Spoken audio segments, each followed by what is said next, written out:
Wenn dein Zippo klemmt oder nicht angeht, obwohl du am Reibrad drehst, dabei aber keine Funken fliegen, ist sehr wahrscheinlich der Zündstein verschlissen und muss ersetzt werden.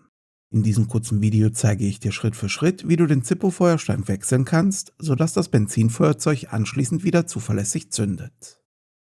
Für den Wechsel benötigst du einen breiten Schlitzschraubendreher sowie natürlich einen Zippo-Ersatzfeuerstein. Den gibt es original günstig im 5er-Pack, so auch in der Videobeschreibung verlinkt.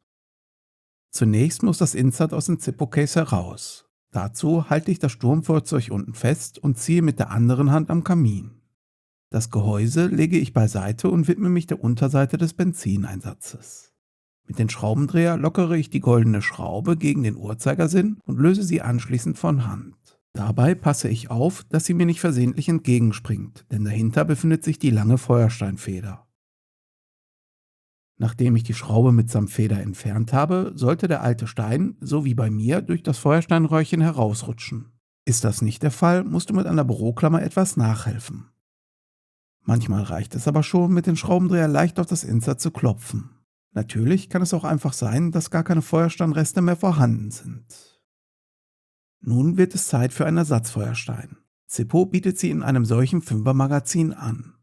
Durch Drehen des Rädchens hole ich mir einen heraus und lasse ihn ins Feuersteinröhrchen fallen. Einen weiteren deponiere ich mir als Ersatz im Loch des Filzpads, welches fälschlicherweise oft zum Benzin-Nachfüllen genutzt wird. Jetzt die Federschraube wieder eindrehen, mit dem Schraubendreher festziehen und den Einsatz ins Gehäuse schieben. Fertig, der Feuerstein ist gewechselt. Und wie der Funktionstest zeigt, die Funken fliegen wieder und das Benzinfeuerzeug brennt. Dass sich das Zündrad anfangs noch etwas schwergängiger drehen lässt, ist übrigens völlig normal und legt sich in aller Regel schon nach wenigen Betätigungen.